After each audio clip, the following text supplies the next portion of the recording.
You know, we live in this world of just constant comparison. It's so easy to feel like your resume isn't shiny enough, or maybe you don't have the right connections. So how do you break free from all that and define your own worth?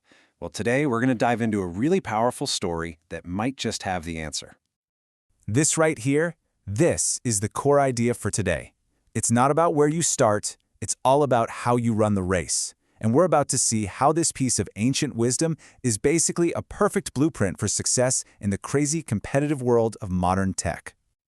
All right, so let's meet our main character, Aarav. He's a young, super ambitious software developer, but he is stuck in a trap that I think a lot of us can relate to. He's constantly feeling like he's just not measuring up to everyone around him. And these feelings, they're so common, right? Aarav didn't have a degree from one of those top-tier schools. He didn't know the right people. So when he looked around at his peers who all seemed to have these amazing backgrounds, he just felt, well, completely invisible. So he's out there trying his best, applying for job after job, only to get buried under this avalanche of rejections. You know the feeling, an inbox that's just full of thanks but no thanks. He would try to share his work, contribute to projects online, but it was like shouting into the void. All that effort, all his ideas, it was like they just vanished. Nobody was seeing it. And this was the feedback that really cut deep. The world was basically telling him that without the right pieces of paper, his actual skills didn't matter. And, when you hear a message like that enough times, you start to believe it yourself. So, right when that doubt was about to completely take over, a conversation with his grandfather changed absolutely everything. But it wasn't career advice he got. It was something much older and way more powerful, a story from an ancient epic.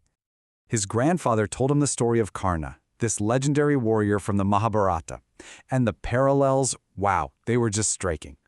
Aarav felt like he had no connections. Karna was literally abandoned by his royal mother. Aarav felt he lacked credentials. Karna was raised by a humble charioteer.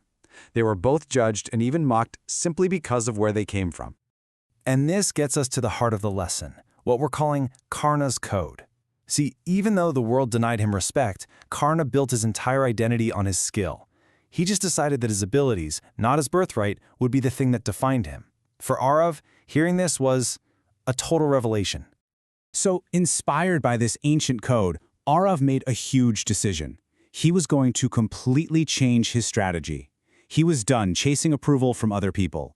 It was time to stop asking for a seat at the table and just build his own. And he broke it down into 3 simple but really powerful steps.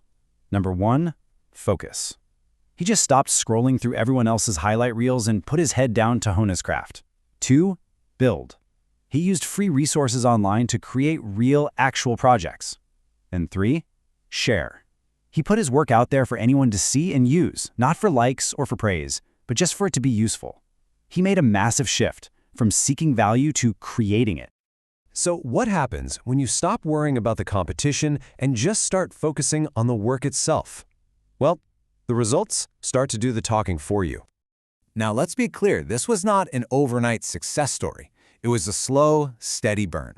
After about 6 months of this quiet, focused work, he had a portfolio he could be proud of. And then, after a year, something amazing happened. A startup reached out to him. They weren't looking at his college degree, they were looking at his code. And check this out. The reason they hired him completely flips the traditional script on its head. When it came down to it, his degree, that was like 10% of the decision. His connections? 0. A big fat 0. But his portfolio of work, the actual stuff he built, line by line on his own, that was 90% of it. 90! And here it is in his own words. Aarav just sums up the whole journey perfectly. He stopped playing a game he could never win, the game of status and background. And he started playing his own game, one that was all about skill and integrity. And really, that's the modern code of Karna. In a world where it feels like you're always being compared to someone else, your greatest weapons aren't your credentials or your network. They're an unshakable belief in your own potential and the discipline to actually go out and build it. So that's where we'll end, and it brings us right back to you. I want to leave you with this question. Forget all the noise, forget the comparison game for a second. What is the skill that only you can build? The value that you can create? What is the battle that is uniquely yours to fight?